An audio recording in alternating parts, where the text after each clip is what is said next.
What's going on, party people? We're back with another Minecraft episode for a double-digit special. That's right, episode 10, amigos. And today I thought we could do something a little bit different. See, I was on the world a few days ago, and I was about to start recording, and then I had an idea that a project I wanted to do for a while now was to, like, make my own kind of village and tear down the old village and make a new one. But I knew that that would be a pretty boring video, so I thought that this would make it slightly more interesting if I just did a lot of work and did a little voiceover of like a little montage, I guess. So yeah, that's what I did. I started off doing the usual, just destroying every house I could. This would get me a lot of material. This took an ungodly amount of time. I did not enjoy it. Once all the houses were taken away, I decided to build the library first, since I'm assuming that those villagers are going to be the most important. So I decided to build this giant thing because I wanted to get a bunch of librarian villagers. That way, my plan is to get like all the right books I need. Probably not every book, but you know, just the ones I would like to have, like mending. Once I had finished the library, I got a little tired of building, so I decided to go to the nether and look around. Probably find some materials.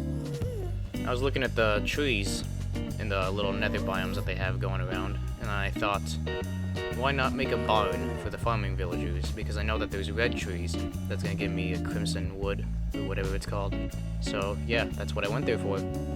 After I got a bunch of the wood, I decided to just kind of look around the nether a bit more in search of a fortress. And after a long, devastatingly long time digging around, I actually found one. So I went down to the nether fortress and immediately found a blaze spawner, which is exactly what I was looking for. So that was wonderful. After getting a few blaze rods for future potion making, I decided to head back and start on the farm. I wasn't sure how big to build the barn, so I just kind of did like a 16 by 16 room, and then filled it with 3 little or tiny rooms, I guess, where the villagers can go. I'm not really sure, I'll figure it out later. After finishing most of the barn, I went back up to my little mountain house and used the blaze rods that we found to make some potions of weakness. Hopefully we'll find some zombie villagers one night. I decided to go back to the nether again to get more wood, and then I died. I did some more farming with the potato farms, and then I thought I should probably get going with the potato cooker machine, or whatever it is. I guess an XP machine is what I'll call it. So I built that, and it seems to be working quite well so far. This should solve most of our enchantment problems, but so should the librarian villagers. In order to get more materials for the village, I decided to go to the abandoned one next door and harvest every building of what they had. While doing so, I stumbled across a wolf, and I had a few extra bones, so I decided to make it my own. Turned around for a bit, and then I saw another wolf, and decided to make that one also my own. And then, wouldn't you know it, a third wolf. I'm now the wolf daddy. I thought about making a town square building where I would breed all the villagers, and I kind of workshopped a few ideas of what I wanted it to look like, and then I thought about like a little Greek temple design, and that would require a lot of quartz. So I went to the nether and got a bunch of those with the fortune pickaxe, and to this day I do not have enough.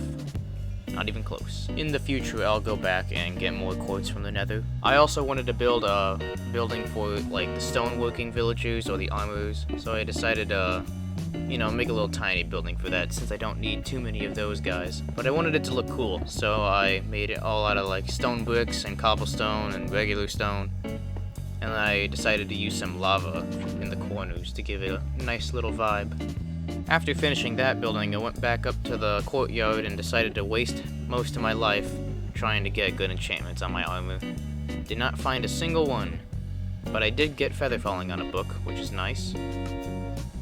I would rather have, protection 4 on all the armor, but, we'll get there one day. So that leads us to right now, and yeah, the village is looking pretty nice so far. I mean, the barn, I guess, is done, and so is the library. Town hall is still gonna need some work done, and maybe so does the stone house. And we also are gonna have to make a wall around the village, to protect everything. I don't know, but I decided to just get some stuff going in the meantime. And it looks pretty good, I think. That's pretty much everything I gotta say. I just wanted to keep you guys in the loop of what's going on. Pretty short video, but you know, said everything I needed to. And yeah, that's pretty much it. Alright, I'll see you guys in the next episode.